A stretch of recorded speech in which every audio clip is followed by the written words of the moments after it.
किसी भी सीज़न के शुरू होने से पहले अगर हम अपने घर या किचन को उस तरह से रेडी कर लेते हैं ना, तो आने वाला बहुत सारा टाइम है ना स्ट्रेस फ्री गुजर जाता है। तो आज मैं अपने छोटे से किचन की ऑर्गेनाइजेशन करने वाली हूँ, जिसमें मार्केट से भी ऑर्गेनाइज़र होंगे, मैंने खुद डीआईवाई करके बनाए हैं और प्रैक्टिकल से डेकोरेशन के भी आइडियाज़ आपके साथ शेयर करूँगी। अगर आपका भी छोटा सा किचन है ना, तो आप उसकी स्पेस को मैक्सिमाइज़ कर सकते हैं। तो वीडियो को फुल वॉच कीजिएगा और उसके बाद जो भी आइडिया अगर आपको पसंद आ जाए, आपके लिए यूज़फुल रहे ना, तो वीडियो को लाइक ज़रूर कर लीजिएगा। तो hello guys, once again welcome back to my channel. तो वीडियो यहाँ पर स्टार्ट हो चुका है और सबसे पहले जो मैंने मार्केट से ऑर्गेनाइज़र लिए हैं ना, उनमें से कुछ आपके साथ यहाँ पर अनबॉक्सिंग भी शेयर कर रही हूँ। तो ये मैंने कुछ दिन पहले दराज से ऑर्डर की थी। बास्केट है और साथ में प्लेट रेक मैंने लिया था। तो ये मेटल बास्केट है, बहुत अच्छी क्वालिटी है, ऑलरेडी एक मेरे पास है। तो अब हम इन दोनों के साथ एक परफेक्ट किस्म का ऑर्गेनाइज़र बनाएंगे। और यहाँ पर ये जो मेरा वेजिटेबल बास्केट्स रखने का जो रेक है ना, जो मैंने वुडन खुद डीआईवाई करके बनाया था, अब मैं इसके साथ बोर हो चुकी हूँ। तो हम इन बास्केट को यूज़ करके एक डीआईवाई ऑर्गेनाइज़र बनाने वाले हैं। डीआईवाई सॉल्यूशन मैंने बना लिया है। इसकी अगर आपको वीडियो देखनी है ना, तो मुझे कमेंट करके बताइएगा, रेसिपी मैं आपके साथ शेयर कर दूंगी। और उसके साथ साथ ये मेरे पास एक मल्टीपर्पज़ क्लीनर है। तो इसको मैंने दराज से ऑर्डर किया था और इसकी कंप्लीट डिटेल वीडियो मैंने आपके साथ शेयर की हुई है। तो बहुत अच्छा है, अगर आप इसको लेना चाहते हैं। तो जो गैस स्टोव है ना, उसको मैं आजकल इसी से क्लीन कर रही हूँ। बहुत अच्छा ये काम करता है और कुछ देर इसको लगा रहने दूंगी। तो सबसे पहले तो मैंने इसके ऊपर स्प्रे कर ली है। और अब जो किचन की क्लीनिंग है ना, वो मैंने ऊपर के जो कैबिनेट्स है ना, वहाँ से ही स्टार्ट की है। तो ऊपर का कैबिनेट जो होता है ना, जब नॉन मॉड्यूलर किचन होता है तो बहुत जल्दी गंदा हो जाता है। मेरा ये जो किचन है ना, इसमें हुड भी नहीं लगा हुआ। फिर भी मेरे किचन में इतनी ज़्यादा फ्राइंग हम करते ही नहीं हैं, क्योंकि हम काफ़ी हेल्थ कॉन्शियस हैं। तो जब मुझे क्लीन करना होता है ना, तो बस सिंपल सा इधर ही गंदा हो जाता है, तो ब्रश के ऊपर जो वायर वगैरह है ना, वो लगा के मैं साफ़ कर लेती हूँ। तो ये क्लीनर ही बेस्ट है। इसके ऊपर थोड़ी सी देर के लिए स्प्रे करके मैंने कुछ सेकंड ही रेस्ट देती हूँ और बस इस तरह से साफ़ कर लिया है। और साफ़ कपड़े के साथ थोड़ा सा पानी लगा के बस मैंने इसको क्लीन कर दिया। तो किचन का ये वाला जो एरिया है ना, सबसे ज़्यादा गंदा होता है ना, ग्रेसी होता है। तो बस इसी तरह से आप इसको क्लीन कर लीजिए। और जब भी आप अपने किचन की डीप क्लीनिंग करें ना, ऊपर के जो कैबिनेट्स है ना, वहीं से ही स्टार्ट कीजिएगा। तो इस तरह से आपके लिए आसानी हो जाएगी, क्योंकि यहाँ पर कुछ गिर जाती है पानी वगैरह, तो नीचे के जो कैबिनेट्स हैं ना, उनको ख़राब होना ही होना है। तो साथ के साथ इस तरह से आपके काम है ना, वो आसान हो जाएंगे। तो यहाँ पर भी मैंने सेम ही लिक्विड लगाया है, साथ में जो सिरके वाला लिक्विड बनाती हूँ ना सॉल्यूशन, वो भी इसके ऊपर लगा के, और उसके बाद ब्रश के ऊपर मैंने एक कपड़ा लपेट लिया है। तो इस तरह से साफ़ कपड़ा था, उसको मैंने पानी से गीला करके इसको भी साफ़ कर लिया है। तो वीडियो मैंने थोड़ी सी फास्ट कर ली है, क्योंकि इस तरह से क्लीनिंग हम जो लेडीज़ है ना, सेम मेथड ही हमारा होता है, इसी तरह से हम क्लीनिंग करते हैं। तो बस मेरा शेयर करने का मकसद ये होता है कि जब मैं अपने किचन की डीप क्लीनिंग करती हूँ, तो ना आपको मोटिवेशन मिल जाती है। मुझे बहुत सारे ऐसे कमेंट्स आते हैं कि आप जब अपना किचन क्लीन करती है ना, तो हमें भी मोटिवेशन मिल जाती है। तो जब भी मैं अपने किचन के लिए कुछ नया करती हूँ, ऑर्गेनाइज करती हूँ, तो आपके साथ भी शेयर कर लेती हूँ। मेरे किचन के ऊपर ये जो टाइल्स वगैरह लगे हैं ना, इसमें स्टील वूल से कोई भी निशान वगैरह नहीं होते हैं। आपके किचन के कैबिनेट्स या टाइल्स पे निशान हो जाते हैं ना स्टील वूल से, तो आप इसको अवॉइड कीजिएगा। जो स्कॉच ब्राइट है ना, ग्रीन कलर वाला, वो भी आप लगा सकते हैं। ये वाली जो स्पेस है ना, इसको कभी ना भूलिएगा, क्योंकि ये भी उतनी ही गंदी हो जाती है। फ्रंट में जो टाइल्स वगैरह थी ना, उन सबको मैंने इसी तरह से क्लीन कर लिया है। फिर साफ कपड़े के ऊपर पानी लगा के भी साफ किया। तो इतना सारा जब मैंने काम कर लिया ना, तो ये जो स्टोव था ना, इसको भी मैंने सेम मेथड के साथ ही क्लीन किया था। और स्टील वूल के साथ मैं इसको क्लीन करती हूँ। और मैं वर्किंग हूँ ना, तो मेरी पूरी कोशिश ये होती है कि मेरा ये जो गैस स्टोव है ना, इसको मैं इतना जल्दी वॉश कर लूँ या तो साफ़ कर लूँ, ताकि जल्दी गंदा ना हो। तो मैं इनको रेगुलर बेसिस पे इनको क्लीन करती रहती हूँ। डीप क्लीनिंग वीक में एक बार लाजमी करती हूँ, लेकिन कभी कभी बहुत ज़्यादा बिजी रूटीन होने की वजह से डीप क्लीनिंग नहीं होती है ना, तो ये गंदे हो जाते हैं। वैसे ऊपर ऊपर से तो मैं इसको डेली साफ़ करती हूँ। बर्नर्स जो है ना, इनको भी मैंने स्प्रे करके छोड़ दिया था, तो बस इसके ऊपर भी मैंने स्टील वूल वगैरह लगा के और इसको वॉश कर लिया। और उसके बाद काउंटर टॉप पे जो मैंने प्लेट एक बड़ा वाला रखा था ना, उसको मैंने हटा लिया है। वैसे भी वो काफ़ी ज़्यादा स्पेस घेर लेता था। और ये जो वुडन शेल्फ है ना, ये बहुत अच्छा काम करता है। इस पे बहुत सारी चीज़ें मैं रखती हूँ जो डेली बेसिस पे चाहिए होती है ना चीज़ें, वो मैं इधर ही रख देती हूँ। तो इसके ऊपर मैंने जो भी जार्स वगैरह थी ना, उनको मैंने साफ़ कर लिया है। किचन में बिल्कुल सामने बड़ी सी एक विंडो है ना, तो बहुत सारी डस्ट आ जाती है। काउंटर टॉप बहुत जल्दी गंदा हो जाता है। तो रेगुलर तो हम सफाई करते रहते हैं, डेली ही करते हैं। मैं तो नाइट टाइम रूटीन है ना, उसी को फॉलो करती हूँ। पूरा दिन मैं किचन क्लीन करूँ ना करूँ, लेकिन मैं रात को किचन का काउंटर टॉप वगैरह हर चीज़ क्लीन करके ही सोती हूँ। तो ना सुबह उठ के बिल्कुल फ्रेश सा किचन आपको मिलता है। तो ये जो प्लास्टिक का जो मसाला रेक था ना, पहले तो कुछ दिन पहले निकाल दिया था, अब मैंने वापस इसको लगाया है। तो जब मैं स्टील वाले से बोर हो जाती हूँ ना, तो इसको यूज़ करती हूँ। तो इस तरह से ये चेंज होती रहती हैं चीज़ें। तो उसके बाद इसका जो फर्श है ना, उसको भी क्लीन होना लाजमी होता है, क्योंकि किचन का जो फर्श है ना, जितने आप पोछे लगा दें, लेकिन इसका वॉश होना लाजमी होता है। तो वॉल्स वगैरह जो भी थी, उनको मैंने ब्रश के साथ साफ़ किया। साथ में मेरी ये जो हेल्पर है ना, इसने भी मेरी काफ़ी ज़्यादा हेल्प की है। ऊपर तो पूरा मैंने खुद ही क्लीन किया था, और बस फर्श में उसने मेरी हेल्प की थी। तो बस हम दोनों ने ये पूरा फर्श था ना, इसको भी क्लीन कर लिया। तो पानी के साथ अच्छी तरह से ये पूरा किचन हो चुका है वॉश। और उसके बाद हम ना सारे किचन को अब ऑर्गेनाइज करने वाले हैं। तो आज तो मैंने बहुत सारा काम किया है। तो ये बास्केट्स हैं जिसमें मैं पहले अपनी प्याज और आलू रखती थी, तो अब मैं ये एक्स्ट्रा हैं, तो इनके अंदर ना ये सारी चीज़ें जो रेगुलर बेसिस पे बोल्स, कटिंग बोर्ड्स या तो फिर ट्रेज वगैरह यूज़ होती है ना, उनको ही रखूँगी। इनकी साइज़ अच्छी खासी बड़ी है। तो ये जो चीज़ें हैं ना, डेली बेसिस पे मुझे चाहिए होती हैं, तो बस इसके अंदर मैंने इस तरह से रखी हैं। तो बस उठा के यूज़ करके वापस इधर ही रख दूँगी। प्लास्टिक की बास्केट है, तो रस्ट वगैरह लगने के कोई चांसेस नहीं होंगे। और ये जो मैंगो बॉक्स के साथ मैंने ऑर्गेनाइज़र बनाया था ना, इस वीडियो को तो आपने बहुत ज़्यादा पसंद किया था।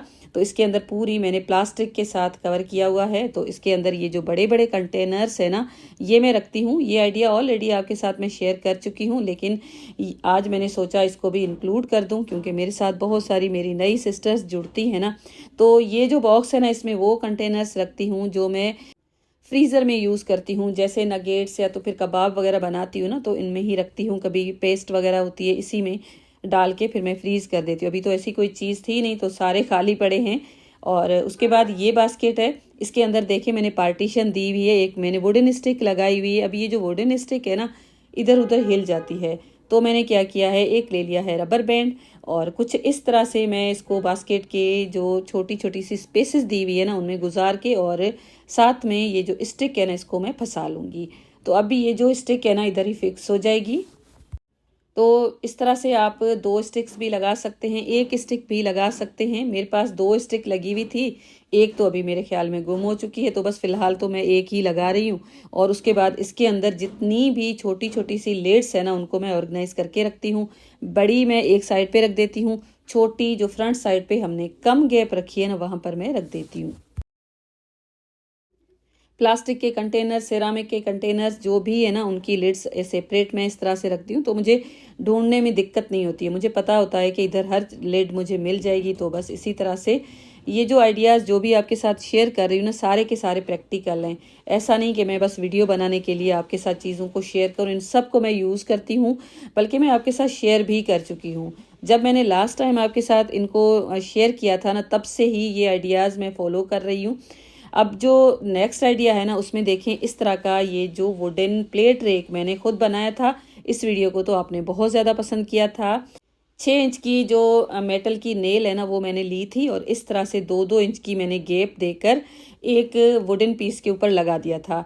तो 1-2 नेल्स है ना, वो ठीक से लगी नहीं थी मुझसे, तो आज मुझे नया बनाना है। और मेरे पास एक कमेंट भी आया था कि फ्राइंग पैन्स जो होती है ना, उनको हम किस तरह से ऑर्गेनाइज करें। तो आज के वीडियो में वो आइडियाज़ आपको मिल जाएंगे, बल्कि आपको डबल आइडियाज़ मिलने वाले हैं आज के वीडियो में। हमारे घरों में अक्सर इस तरह की वुडन की पट्टियाँ या तो फिर पीसेस वगैरह मिल जाते हैं ना, उनको मैंने ले लिया है। तो सबसे पहले मैंने 2-2 इंच की गैप दी है, और उसके बाद लाइंस को ड्रॉ करूँगी। लाइंस को ड्रॉ करने के बाद ही मैंने नेल्स को इंसर्ट किया है। मैंने 2-2 इंच की गैप इसीलिए रखी है कि मेरे पास जो फ्राइंग पैन्स है ना, उनकी विड्थ इतनी ही है। अगर आपको ज़्यादा विड्थ चाहिए ना, तो ये गैप आप इंक्रीज़ भी कर सकते हैं।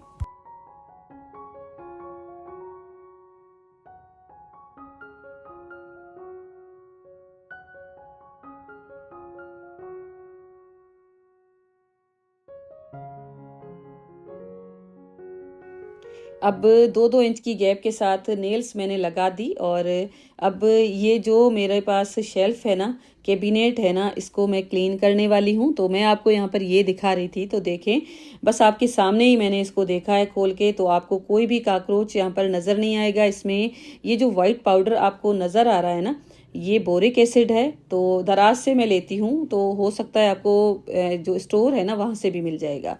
मेडिकल स्टोर से भी आपको ये पाउडर इजीली मिल जाएगा। तो बस इसके ऊपर मैंने जो सिरके वाला लिक्विड होता है उसी का स्प्रे किया है। बस कपड़े के साथ मैंने इसको साफ कर लिया है, और ये प्लास्टिक की शीट में लगाती हूँ। और लास्ट टाइम जब मैंने इसको सेट किया था ना, तो इसको मैंने पूरा बोरिक एसिड सिरका वगैरह लगा के इस तरह से लगा दिया था, तो इसीलिए ये वाइट नज़र आ रही है। तो इस तरह से किचन में काकरोचेस नहीं होते हैं। मेरे किचन में आपको कोई भी काकरोच नज़र नहीं आएगा। और मुझे काफ़ी सारे कमेंट्स आते हैं कि आप जब कार्डबोर्ड यूज़ करते हैं ना, तो आपके किचन में काकरोचेस क्यों नहीं आते हैं। तो मुझे ख़ुद को ये पता नहीं कि क्यों नहीं आते हैं, क्योंकि मेरे तो किचन में बहुत सारी चीज़ें हैं। और उसके साथ साथ बस सिरके वाला स्प्रे है ना, इसको मैं यूज़ करती हूँ, और साथ में बोरिक एसिड तो लाजमी मैं लगा देती हूँ। साल में 2 या 3 बार बस कैबिनेट्स में इस तरह से लगा लेती हूँ। अब ये जो आपको नज़र आ रहा है ना, पार्टीशन वाला एक स्टैंड, ये भी मैंने दराज से लिया था। और कॉर्नर रेक है ये, इस तरह से आप अगर चाहें तो इसमें भी अपनी पतीलियाँ, फ्राइंग पैन वगैरह रख सकते हैं, स्क्रैचेस नहीं आएंगे। और जो हमने अभी DIY करके बनाया है ना, उसमें भी आप फ्राइंग पैन हो गई, इस तरह के तवे वगैरह, हैंडल्स वाली जो भी आपके पास पैन वगैरह है ना, वो आप इस तरह से रख सकते हैं। जिस तरह से मैंने रखी है, ये आइडिया भी प्रैक्टिकल है, तभी मैंने सेकंड टाइम इसको बनाया है। और अब ये सारी लिड्स वगैरह, ट्रेज वगैरह यहाँ पर मैं ऑर्गेनाइज करके रख लूँगी। और इस तरह से ये पूरा कैबिनेट है, प्रैक्टिकल से सारे आइडियाज़ हैं। तो आप इसको फॉलो कीजिएगा और उसके बाद मुझे कमेंट में बताइएगा। तो कप्स वगैरह जब हम रखते हैं ना, तो भी हमारी स्पेस काफ़ी सारी ख़राब हो जाती है। तो देखें, अगर हम 6 कप्स इस तरह से रखते तो कितनी सारी हमारी स्पेस चली जाती। अगर आप इस तरह से रखेंगे तो देखें, बिल्कुल ही आपकी स्पेस ज़ाया नहीं होने वाली। तो मैंने यहाँ पर पार्टीशन के लिए एक बॉक्स यूज़ किया है कार्डबोर्ड का, इसकी क्वालिटी बहुत अच्छी है। और इसके अंदर मैंने ये वाले कप्स रखे, ऊपर भी मैंने बड़े बड़े मग्स रखे हैं। ये जो हुक है ना, ये भी मैं यूज़ करती हूँ। इस तरह से आपकी स्पेस काफ़ी सारी मैक्सिमाइज हो जाती है। तो नीचे के जो भी डोर्स वगैरह लगे हैं ना, उनको भी मैंने सेम मेथड के साथ साफ़ कर लिया है। और उसके साथ साथ जो जो भी चीज़ें हैं जिनको मैं वॉश कर सकती थी, उनको वॉश किया है। जिनको मैं वाइप कर सकती थी, उन सबको मैंने पूरा नीट एंड क्लीन कर लिया है। तो इस तरह से मेरा काफ़ी सारा जो टाइम है ना, अच्छा गुजर जाएगा आगे। क्योंकि अब विंटर्स जब आएंगी ना, तो हमें ये सारे काम बहुत मुश्किल लगेंगे जब हम उनको करने लगेंगे।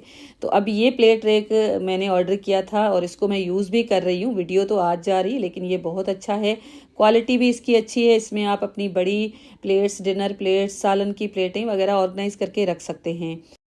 हर डिज़ाइन की प्लेट आप इसमें आसानी से ऑर्गेनाइज करके रख सकते हैं, बिल्कुल थोड़ी सी स्पेस के साथ। तो जहाँ पर जो रेक लटका हुआ था ना, उसी के हुक्स थे, उनको मैंने नहीं निकाला है। उसके ऊपर मैंने एक लकड़ी रखी है बहुत अच्छी क्वालिटी की, उसमें फर्स्ट बास्केट लगा के उसके बाद सेकंड जो बास्केट है ना, उसके लिए देखें मैंने एक रॉड यूज़ की है।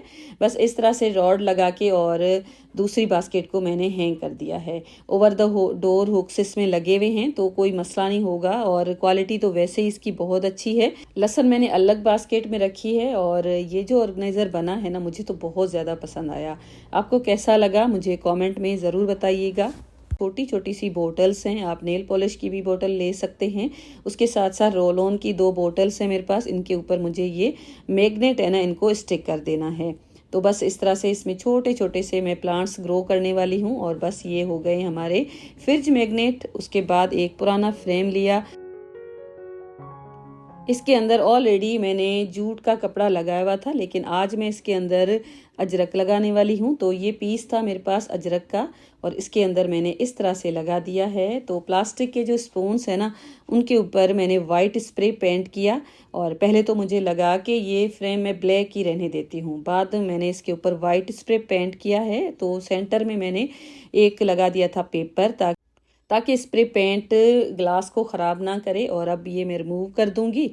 अब ये प्लास्टिक का सेट मैंने ग्लू के साथ इसके ऊपर कर दिया है स्टिक, और वूल ले ली मैंने और छोटी छोटी सी बो बना ली और इस तरह से मैंने इनको भी इनके ऊपर स्टिक कर दिया है। अब आप अपने किचन की वॉल के ऊपर इसको लगा सकते हैं एज अ डेकोरेशन पीस। मैंने अपने फ्रिज के ऊपर इस तरह से हैंग किया है और वाइट फ्रेम मैंने तभी किया है क्योंकि फ्रिज है ना वो ब्लैक था, तो वाइट मुझे अच्छा लग रहा था। साथ में जो भी मैंने मैग्नेट बनाए थे छोटे छोटे से, उनको लगा दिया है और मशरूम भी जो टिश्यू होल्डर है वो भी लगा दिया। और बस इस तरह से ये पूरी मैंने ऑर्गेनाइजेशन कर ली है और सारा का सारा मेरा किचन है ना अब हो गया है साफ़ सुथरा।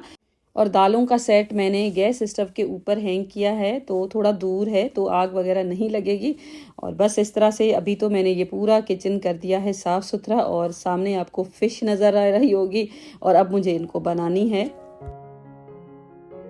दूसरी साइड पे मैंने डस्टबिन रखा है और हमेशा मैं लिड वाला ही डस्टबिन यूज़ करती हूँ। और उसके बाद ये जो छोटा सा प्लास्टिक का शेल्फ है ना, इसके ऊपर मैंने एक कटर और साथ में चॉपर रखी हुई है प्लास्टिक की। और यहाँ पर जो टोस्टर है ना, उसके नीचे की स्पेस है ना, उसको भी मैंने यूज़ किया है। योगर्ट मेकर और केटल रखी है और साथ में यहाँ पर ये गार्बेज बैग होल्डर भी हैंग किया है। तो वर्टिकल स्पेस है ना, वो मैंने काफ़ी सारी अपने किचन में यूज़ की है, ताकि छोटा जो किचन होता है ना उसमें स्पेस की बहुत ज़्यादा कमी हो जाती है। तो बस ये जो बास्केट है ना, एग बास्केट, इसको मैंने माइक्रोवेव के ऊपर फ़िलहाल रखा है क्योंकि आजकल अंडे अंदर नहीं रखती हूँ फ्रिज में। और ये जो बॉक्स है ना, इसको तकरीबन 1-2 साल हो गए होंगे। इसमें ये जो एयर फ्रायर में यूज़ होने वाली जो लाइनिंग प्लेट्स है ना, वो ही मैंने रखी हैं। तो ये भी छोटा सा DIY है। इसमें जो रबर बैंड्स है ना, वो मैंने रखी हैं। तो इसके अंदर टेल्कम पाउडर मैंने डाल दिया है क्योंकि रबर बैंड्स है ना एक दूसरे के साथ स्टिक हो जाती हैं। तो बस यहाँ पर इसको भी मैंने ऑर्गेनाइज कर लिया है। और मुझे मनी प्लांट बहुत ज़्यादा पसंद है, तो मैंने साथ में अपने किचन में एक छोटा सा मनी प्लांट रखा ही होता है। तो अब ये जो बास्केट है ना, इसको भी मैंने DIY करके बनाया है। वैसे आपको इस तरह की मार्केट में मिल जाती है, लेकिन फ़िलहाल मैंने ली भी नहीं है। तो देखें इस तरह से ये जो वायर है ना, इसके साथ मैंने एस हुक बनाए और बस इसको हैंग कर लिया। तो जब किचन छोटा होता है ना, तो काउंटर टॉप पे कोई भी एक्स्ट्रा चीज़ होती है ना, बहुत ज़्यादा स्पेस लेती है। तो देखें इस तरह से अगर आप इसको हैंग कर देंगे ना, तो लहसुन वगैरह हम जो पील करते हैं वहीं पर छिलके वगैरह डाल सकते हैं। तो इस तरह से भी स्पेस मैक्सिमाइज हो जाती है हमारे छोटे से किचन के काउंटर टॉप की। तो ये जो क्लिप्स है ना, दूसरे दिन की है और यहाँ पर मैं आपको टाइम दिखा रही थी। और बस इतना सारा काम करने के बाद अब हो चुका है लंच का टाइम, क्योंकि मुझे फिर काम पे भी जाना होता है। तो बस इस तरह से ये फ़िश भी रखी हुई है, लंच वगैरह बनाएंगे। तो ये स्टोव है ना डेफिनेटली दोबारा ख़राब हो जाएगा। बस हमें दोबारा क्लीन करना पड़ेगा, कोई मसला ही नहीं है। और जाते जाते एक और आइडिया ये है कि अगर आपका किचन बहुत ज़्यादा छोटा है ना, हमारा किचन जब छोटा होता है ना, तो हम स्पेस है ना वो ढूंढते रहते हैं। तो कभी कभी हम ऊपर बर्तन रख देते हैं। वो अगर आप इस तरह से कार्डबोर्ड के जो बॉक्सेस होते हैं ना, एक्स्ट्रा पड़े रहते हैं, उनमें डाल के रखेंगे ना, तो आपके किचन में अच्छा सा लुक आ जाएगा। उसके साथ साथ बुरे नहीं लगेंगे बर्तन ऊपर रखे हुए। तो बोनस आइडिया है, आई होप आपको पसंद आया होगा। और बस जाते जाते वीडियो को लाइक करके ज़रूर जाइएगा। और अगर आपने मेरे चैनल को फर्स्ट टाइम विजिट किया है तो चैनल को सब्सक्राइब ज़रूर कर दीजिएगा। ऐसे यूज़फुल से वीडियोस आइडियाज़ आपके साथ मैं रेगुलर बेसिस पे शेयर करती रहती हूँ। कमेंट्स में अपनी सजेशंस ज़रूर दीजिएगा और मिलूंगी आपके साथ एक और वीडियो में। अपना ढेर सारा ख्याल ज़रूर रखिए। Thank you and bye bye.